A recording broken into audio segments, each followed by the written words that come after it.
Buenas noches, estimados televidentes. En el programa del día de hoy vamos a concluir esta parte que estábamos viendo con relación a la geopolítica estadounidense, o sea, Estados Unidos dentro de la geopolítica mundial, y vamos a hablar de la actual administración Trump. Para hablar de esta administración vamos a hacer primero una introducción de cómo llega Trump a la presidencia de los Estados Unidos. Al respecto debemos tener en cuenta que los diferentes denominados por el Partido Republicano, cuando empezó la carrera presidencial hacia la elección en el finales del 2016, realmente en un principio Donald Trump no tenía prácticamente posibilidades, o sea, era difícil que pudiera ganar a los que eran sus supuestos grandes competidores. Me viene a la mente Ted Cruz, de origen latino, pero con una gran influencia dentro del Partido Republicano, el mismo Marco Rubio, actual senador y representante del ala más conservadora o dentro del Partido Republicano, o sea, relacionado al Tea Party, a la parte más conservadora cristiana dentro de los Estados Unidos, y realmente Donald Trump con un discurso que primeramente es muy directo, pero al que habría que agregarle también, aparte de ser directo, un discurso xenófobo, un discurso anti-inmigrante, antifeminista, y realmente con las posiciones más conservadoras de la sociedad estadounidense, haciendo grandes dotes histriónicos y alardeando esos dotes histriónicos, fue avanzando en esa carrera por la denominación republicana y ganándole finalmente a esos que supuestamente eran sus grandes contendientes. En esta situación, aún como candidato del Partido Republicano, Trump iba entonces contra la que fuera candidata del Partido Demócrata, Hillary Clinton con un aval político extremadamente grande desde la época de su esposo Bill Clinton como presidente, senadora por Nueva York,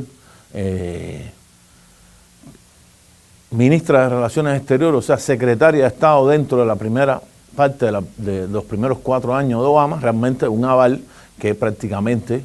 si le sumamos que tenía un presupuesto de campaña que casi duplicaba el presupuesto de campaña de Donald Trump, era también la supuestamente más, o quien tenía más posibilidades de ganar las elecciones. E incluso las encuestas daban como la mayor posibilidad de victoria a la misma Hillary Clinton. Esto finalmente en las elecciones no se materializó y Donald Trump gana las elecciones como el 45 presidente de Estados Unidos. Yo sobre esa encuesta quiero decir que realmente las encuestas, por una parte, yo creería principal, no se equivocaron, porque Hillary Clinton obtuvo en el voto popular casi 3 millones más de votos que Donald Trump, pero por la Constitución Federal estadounidense, quien vence las elecciones presidenciales no es quien tiene más voto popular, o sea, el voto contabilizado de manera general, sino quien gana el colegio electoral, porque por cada estado de los Estados Unidos, cada estado de acuerdo a su proporción, de población, tiene una cantidad X de votos presidenciales, de ese colegio electoral, que es lo que al final define. Y en ese voto del colegio electoral, Donald Trump se impuso ampliamente a la candidata demócrata, para sorpresa de muchos, yo incluso creería para sorpresa prácticamente del mundo entero. Hay imágenes que nos dicen que prácticamente la misma campaña de Trump no tenía preparado ni siquiera un acto de reafirmación de la victoria, mientras los demócratas que confiaban en las encuestas, consideraban que iban a ganar, realmente tenían preparado un gran show propagandístico por la supuesta victoria de quien hubiese sido la primera presidenta mujer de los Estados Unidos. No ocurrió así y Trump se impuso en las elecciones. ¿Quién votó por Donald Trump? Los que siempre han decidido realmente las elecciones presidenciales en los Estados Unidos. Sector medio, blanco, conservador, que de manera masiva, ante las promesas anti-inmigrantes de Trump, ante las promesas xenófobas, antifeministas, conservadoras desde el punto de vista religioso, votaron realmente masiva por Donald Trump. Y repito, no hay una sola elección en Estados Unidos donde las minorías hayan decidido una elección presidencial. En Estados Unidos las elecciones presidenciales las deciden los sectores medios, esas capas medias en Estados Unidos, y así ocurrió una vez más en la ya larga historia electoral de los Estados Unidos. De aquí pasamos a la segunda parte. ¿Quién es Donald Trump? Donald Trump, hijo de una inmigrante escocesa y de un inmigrante alemán, o sea, inmigrante prácticamente, sus padres de primera, él es hijo nacido en Estados Unidos, pero de una primera generación, o sea, su padre y madre son inmigrantes. Su padre hizo una gran fortuna en los Estados Unidos vinculado a las construcciones. Esa amplia fortuna, después de muerto su padre, pasó a Donald Trump. O sea, Donald Trump realmente es una perteneciente a ese porciento minoritario, podríamos decir en Estados Unidos no pasa de un 4% de las grandes fortunas estadounidenses, vinculado también al tema del arte, de la cultura, más bien de show publicitario, que han de una u otra manera tenido influencia también en su carrera política o en críticas a su carrera política. Un hombre que desde el punto de vista de la supuesta moral estadounidense es un hombre casado 3 veces, o sea, con 2 divorcios, cosa que no ocurría en la historia de los Estados Unidos. Realmente hay que decir que es el primer caso donde un presidente republicano es, y más que todo republicano, es divorciado por 2 veces, o sea, casado 3 veces, con hijos de las 3, de sus 3 matrimonios, pero aún así el voto estadounidense se dirigió a ese discurso directo, utilizando y apelando a los sentimientos, yo diría, más superficiales de la sociedad estadounidense, en un momento en que evidentemente había un gran descontento en esos sectores que han primado en las elecciones, esos sectores blancos que se han visto desplazados de una u otra manera por minorías que supuestamente tienen su trabajo, cierre de muchas industrias casi siempre vinculadas al tema de la contaminación, pero finalmente habían quedado sin trabajo, que han tenido también, esos cierres también tienen un vínculo directo con la competencia contra el gigante asiático, o sea, contra China, donde los productos chinos prácticamente han inundado no solo Estados Unidos, sino están inundando el mundo, y todos esos sectores en Estados Unidos se han visto afectados, se vieron relegados en esa escala de la escala social estadounidense, y esos sectores fueron los que masivamente votaron por Donald Trump. Donald Trump gana las elecciones, hace un primer gabinete de gobierno. Habría que decir que de ese gabinete de gobierno prácticamente no queda nadie, o sea, todos o han sido despedidos o se han ido. Yo creo que los casos más emblemáticos los tenemos en el que fuera su primer secretario de Estado, Rex Tillerson, vinculado al tema de las grandes compañías petroleras, con intereses con Rusia en grandes negocios, intereses que supuestamente abandonó el día que pasa a ser el secretario de Estado estadounidense. Tenemos también el caso de hasta hace poco, como el secretario de Defensa estadounidense, Mattis, un general. Otros generales también. Mattis renuncia, deja un cargo que prácticamente es muy importante en los Estados Unidos y que, a pesar de ser militar, son cargos que empiezan a ser asumidos, en el caso del secretario de Estado, por Mike Pompeo. Mike Pompeo es, de los halcones dentro de la política estadounidense. Hasta ese momento había sido el director de la CIA, pasa a ese cargo y empieza a sumar a su, digamos, equipo de trabajo, a personajes que de una u otra manera han tenido una trayectoria dentro de la política estadounidense, de la política exterior, vinculada a esa geopolítica estadounidense, como es el caso de Bolton, que representa las posiciones más extremistas y conservadoras dentro de la política de Estados Unidos hacia el exterior. Ahora, ¿cómo se ha movido esa política exterior estadounidense? Y en esto realmente hay grandes, digamos, debates, grandes conflictos, que no solo están vinculados a quienes estuvieron y quienes no están relacionados a esa política exterior estadounidense, sino que también a conflictos que ha habido internos, conflictos con la prensa, la situación de la relación de el círculo más cercano de Trump con supuestos espías rusos, la creación de la Comisión Mueller que trajo consigo de que Jeff Sessions, el fiscal general de los Estados Unidos, se apartara de la investigación, o sea, se excusara por él considerar que podría haber tenido una relación directa con el caso y que finalmente dio al traste con su posición en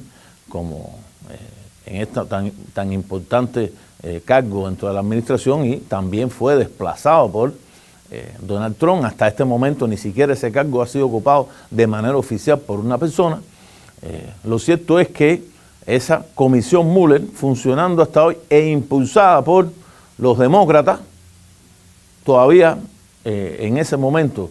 minoría dentro tanto del Senado como de la Cámara de Representantes, aunque después de las pasadas elecciones de medio término se hicieron mayoría dentro de la Cámara de Representantes de Estados Unidos, haciendo o impulsando cada vez más el tema de la Comisión Mueller, que está investigando esas relaciones de Trump, de su círculo que de una u otra manera ha considerado, ha dado su afirmación de que sí tuvieron relaciones con esos supuestos espías rusos, y se sigue investigando. ¿Por qué se sigue investigando? Porque la Comisión Mueller está buscando una relación directa entre esos supuestos espías rusos con el actual mandatario de los Estados Unidos, Donald Trump, cosa que hasta este momento no, por lo menos no se ha podido verificar, y que si se verificara daría el traste de una u otra manera con la permanencia de Trump en el cargo de presidente de los Estados Unidos. Hasta aquí esta primera parte, continuamos más tarde.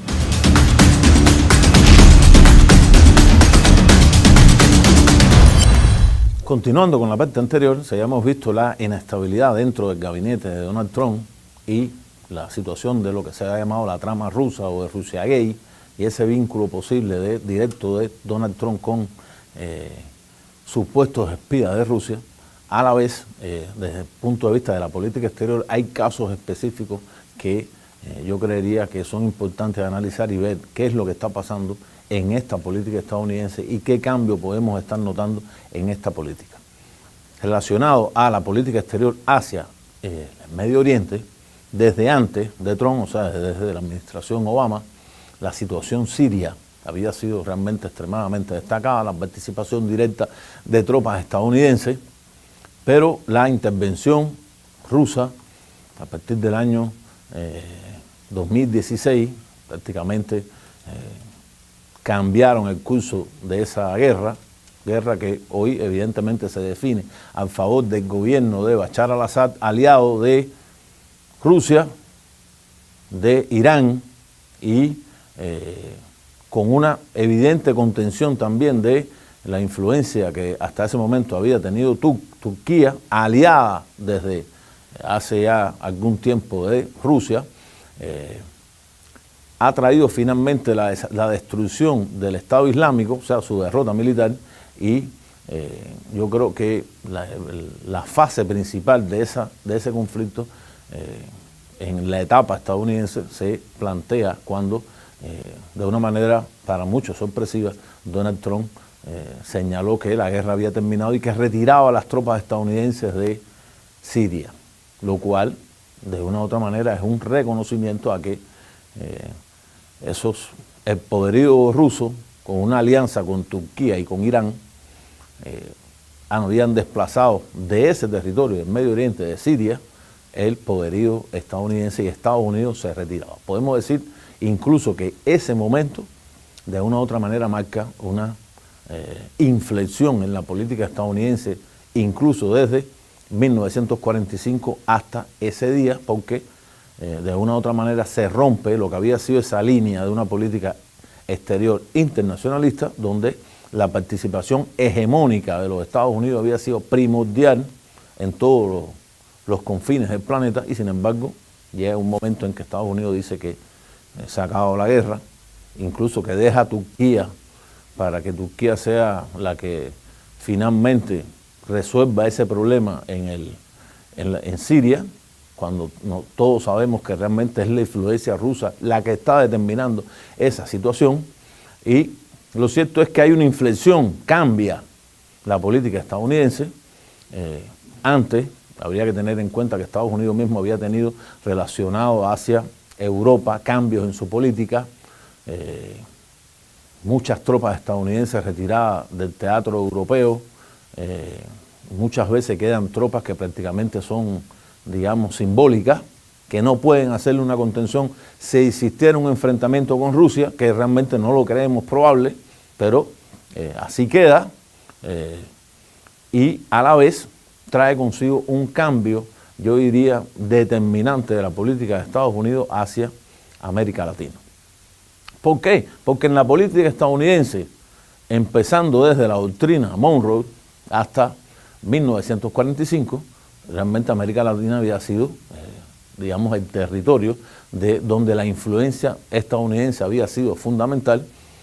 influencia que se había desplazado a nivel mundial cuando Estados Unidos había resultado el gran vencedor de la Segunda Guerra Mundial, o sea, el que había coronado no solo una victoria militar, sino que también había coronado una gran victoria económica, y donde había salido de esa Segunda Guerra Mundial prácticamente sin heridas, todo lo contrario, con un gran crecimiento económico. O sea, hay una combinación de factores. Estados Unidos se retrae su política del Medio Oriente, no quiere decir que se salga. Estados Unidos tiene a Israel ahí, no es que tenga a Turquía, donde evidentemente hay grandes problemas en las relaciones con los turcos, pero tiene a Israel. Israel es el aliado incondicional de los Estados Unidos en el Medio Oriente. A través de Israel, Estados Unidos de una u otra manera tiene una gran influencia en la política medio oriental, pero se retira de una actuación directa. Hoy se considera, Estados Unidos medio que echó algo para atrás la decisión, dijo que dejaba 400 tropas estadounidenses en Siria. 400 tropas realmente es un mínimo de tropas, no puede resolver nada en un conflicto de otro tipo de intensidad en esa región. O sea, es solamente un símbolo. Lo real es que ha retirado sus tropas. Estados Unidos de una u otra manera ha reconocido que no puede mantener un alto dispositivo militar en ese área, donde en este momento todavía Rusia sigue siendo el factor determinante en lo que está ocurriendo en estos territorios vinculados a Siria y en definitiva de todo el territorio mesoriental. Por otro lado, Estados Unidos empieza a fortalecer su política hacia América Latina, en un momento en que se observa en América Latina una reversión de eso que había sido una ola de movimientos progresistas, izquierdistas, como lo queramos llamar, y lo que se ha llamado también la nueva derecha latinoamericana. Finalmente, digamos, la derecha latinoamericana está recuperando diferentes posiciones políticas en el área y prácticamente tiene ocupados los principales, digamos,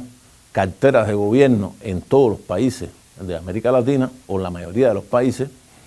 Yo diría que con excepción de México, por la influencia que tiene México, donde ha ganado el movimiento ANLO, con la figura de López Obrador, que es un movimiento progresista, con una política que evidentemente no es la política que quiere Estados Unidos, es una política exterior opuesta a la política de Estados Unidos, que se vincula una vez más a la llamada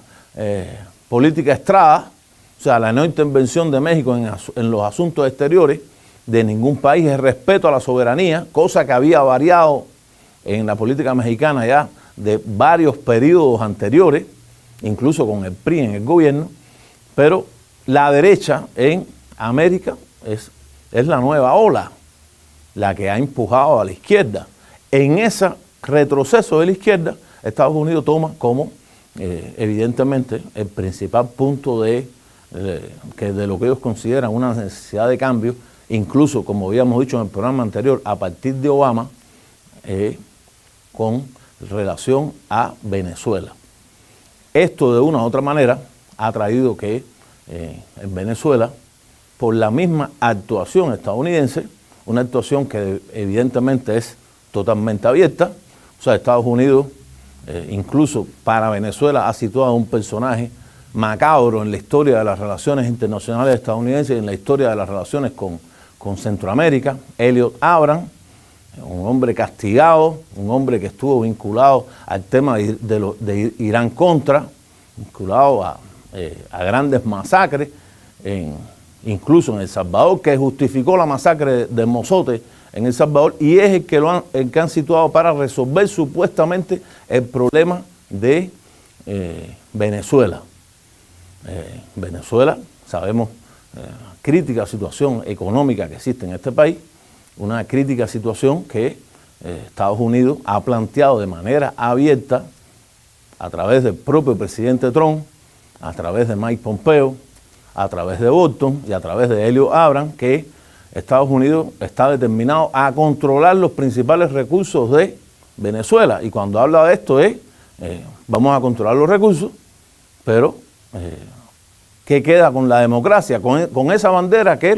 incluso los anteriores gobiernos de Estados Unidos siempre habían situado en la vanguardia de cualquier política exterior. O sea, el problema no es devolver la democracia a Venezuela, sino el problema es controlar los recursos de Venezuela. En este caso, el petróleo, el coltán, el oro, que son los recursos fundamentales y recursos que evidentemente ofrecen grandes riquezas. La política estadounidense hacia Venezuela ha llevado a un bloqueo económico a este país, con el intento evidentemente de asfixiar la economía y que se produzca un levantamiento interno. No se ha producido, se reconoce como presidente, fíjense, y es bien distinta la política de Estados Unidos, incluso con Europa. Estados Unidos reconoce a Guaidó, hasta ese momento presidente del Parlamento venezolano, lo reconoce como presidente, que es distinto a lo que reconoce Europa, que reconoce a Juan Guaidó como presidente encargado, porque un presidente encargado es solamente el presidente hasta que se convoquen elecciones. O sea, Estados Unidos no ha hecho eso, ha reconocido como presidente a una persona que no ha sido elegido en las urnas como presidente, en contra de el que incluso observadores europeos, en este caso observadores españoles, habían reconocido que las elecciones donde Maduro ganó, una elección con evidentemente una proporción de votos que no es, podría ser una gran proporción de votos, ni siquiera los que votaron, pero que al nivel de de los votos en América Latina e incluso de los Estados Unidos es un nivel que debíamos considerar como aceptable. Estados Unidos no lo reconoce y está, digamos, enmarcado en esa situación de hacer retroceder lo que los Estados Unidos consideran el último símbolo de esa oleada progresista en América Latina. Se ha vinculado también al tema de Nicaragua, se ha vinculado también al tema de Cuba. Yo personalmente creo que eso es más propaganda que otra cosa, porque las relaciones realmente con Nicaragua y con Cuba tienen otro cariz, es bien diferente, que si hay intervención de un país u otro, de que si hay control de las Fuerzas Armadas, las fuerzas vinculadas al tema de seguridad, realmente eso no hay nada que esté comprobado, no hay una información que sea verificable, queda en los marcos de una especulación mediática que se usa para impulsar la política estadounidense y para seguir buscando adeptos a esta política que en este momento tiene algo más de 50 países que están apoyando al gobierno o a la persona elegida por los Estados Unidos para presidente de Venezuela, y por otro lado hay una mayoría de países de Naciones Unidas que siguen apoyando al presidente Maduro. O Eso es importante destacarlo. Realmente la mayoría de los países de la comunidad internacional siguen manteniendo relaciones con Maduro. Si es necesario elecciones o no, habría que, de una u otra manera, ir a una conciliación interna entre las partes. A esto se ha ofrecido México, se ha ofrecido también Uruguay, incluso se ha ofrecido el Vaticano, sin que hasta este momento haya una definición de qué es lo que va a pasar. Lo cierto es que la política estadounidense de manera general se ha, digamos, retrotraído hacia el interés de controlar más de cerca lo que sucede en América Latina, eso que Estados Unidos llamó un día su patio trasero, y da la impresión de que Estados Unidos está dejando un poco al lado la política internacionalista que desde 1945 había sido predominante en su geopolítica mundial. Hasta aquí este programa. Buenas noches y muchas gracias.